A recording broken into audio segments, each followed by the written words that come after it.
Let me ask you something. What if just for one night the walls came down?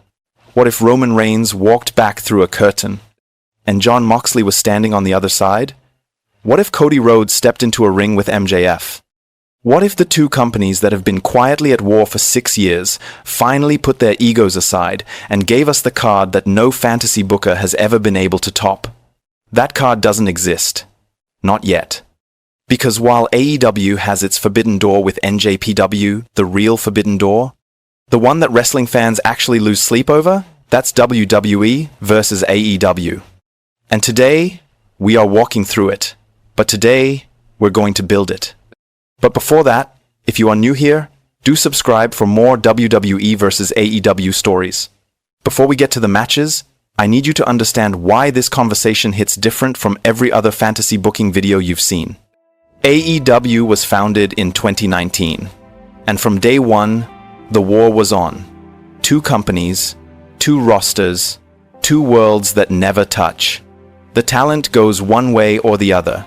Cody left AEW for WWE. CM Punk went to AEW, burned it down, and came back to WWE. Will Ospreay was in NJPW, jumped to AEW, and now his name is mentioned in WWE conversations. The talent moves, but the companies, they never shake hands. Now here's the thing, Triple H has shown he's open to crossover ideas. WWE has worked with promotions like Pro Wrestling Noah, and Tony Khan has said on record that he would be open to working with any promotion in the world if the circumstances are right.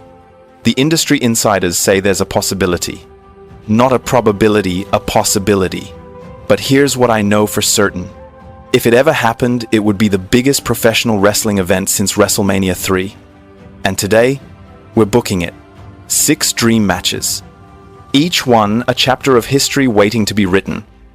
Cody Rhodes handpicked Maxwell Jacob Friedman.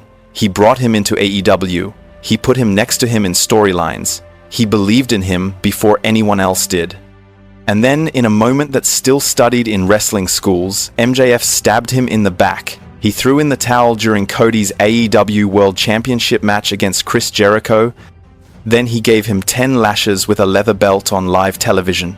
He humiliated the man who made him. They finally fought at AEW Revolution 2020, and MJF won using his Dynamite Diamond ring. That win launched MJF into the stratosphere. He became the best heel in the industry. And Cody? Cody eventually left AEW, went to WWE, finished his story, and became WWE Undisputed Champion. But here's what the internet never stops asking. What if they did it one more time? On the biggest stage, with everything on the line, in front of the largest crowd in wrestling history. Cody the American dream fulfilled.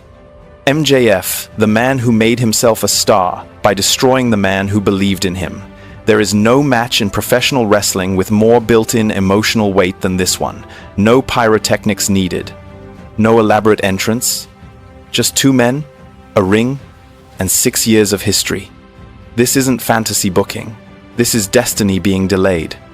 Now we shift from emotion to artistry. If Cody versus MJF is the heart of this card, Seth Rollins versus Will Ospreay is the soul. These two have been doing shots at each other on social media for years. There's genuine heat there, not fake wrestling heat, but that competitive tension where 2 elite performers both know the other one is on their level and they can't stand it. Seth Rollins has been arguably the best in-ring performer in WWE for the last several years. The visionary. The guy who can have a 5-star match with literally anyone on the planet. Will Ospreay is, and I'll say this plainly, one of the top 3 workers on earth right now. His AEW run has been absolutely staggering. The athleticism, the storytelling, the ability to make a crowd feel every single thing he's doing. Put these two in a ring together, and you don't just get a great match. You get a referendum on who is actually the best wrestler alive. This one sells itself on pure in-ring excellence. And the extra heat, the social media wars, the mutual respect wrapped in ego that's just gasoline on an already burning fire. This would be the Match of the Year conversation on a card full of Match of the Year candidates. Now we have to talk about the most dangerous match on this entire card. CM Punk, Jack Perry. These two got into an actual physical altercation backstage at AEW All In 2023. Real glass, real confrontation. Punk got fired. Perry kept his job. And the entire wrestling world has been asking the same question ever since. What happens when they actually have to settle it in the ring? Is it a match? Is it a shoot? Is it somewhere in between that beautiful, blurry line where professional wrestling becomes compelling? The thing about Punk versus Perry is that it transcends wrestling. It's about what's real and what's performance. It's about ego, power, and consequence. And an audience, any audience, would be on the edge of their seat for every single second of it, not because of the work rate, because of the stakes. That's what makes this match different from everything else on this card. This isn't a dream. This is a reckoning. Now, and I will die on this hill, we cannot have this card without a women's match that actually means something. Rhea Ripley, Mommy, one of the most complete WWE superstars of the modern era. A physical specimen, a charismatic monster, and someone who makes any stadium feel small. Thunder Rosa, La Mera Mera. A former AEW Women's World Champion and one of the most passionate performers in the entire industry. These two would be a collision of toughness. Ripley as the powerhouse, Rosa as the fighter who never stops coming. The story writes itself. The dominant champion versus the relentless challenger. Two of the baddest women in professional wrestling, proving that the women's division on this card deserves equal time, equal hype, and equal money. This isn't a consolation match. This is a statement. And finally, the tag team dream match that wrestling fans have been having arguments about since 2016. The Usos, Jimmy and Jay, the greatest tag team in WWE history. The guys who took the blueprints of the Steiner brothers, the Hart Foundation, and the Legion of Doom, and made them feel current, electric, and emotionally devastating. The Young Bucks, Matt and Nick Jackson, the team that redefined what tag team wrestling could be. The Superkick artists, the EVPs, the guys who made the indie scene go global. These two teams have been compared, debated, and ranked against each other for the better part of a decade. But they've never actually fought. Think about that. The two greatest tag teams of their generation, and they've never been in the same ring. This match would be the greatest tag team match in the history of professional wrestling. I am not being hyperbolic. I am making a factual statement. All right, we need a main event level clash, and this one has history written all over it. Roman Reigns was the guy in WWE for 4+ years. The tribal chief, the head of the table, arguably the greatest character work in the modern era of professional wrestling.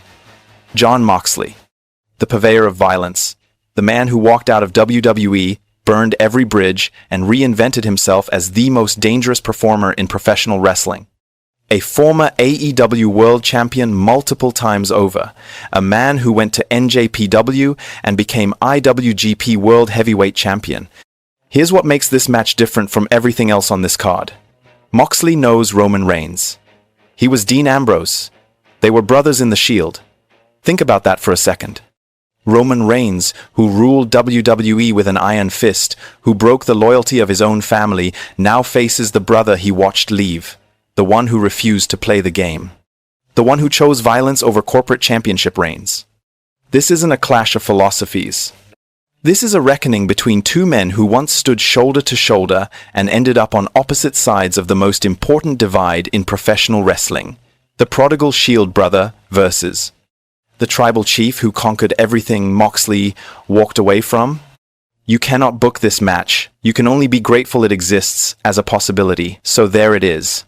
6 matches, 6 reasons why the real Forbidden Door, WWE versus AEW, is the greatest untold story in professional wrestling today. Now, will this ever happen? Honestly, in 2026 and beyond, the wrestling landscape is more fluid than it's ever been. Talent moves between companies now. The walls aren't as high as they used to be. And every time a major contract expires, the conversation restarts. The real question isn't whether WWE and AEW can work together. The real question is, what are they waiting for?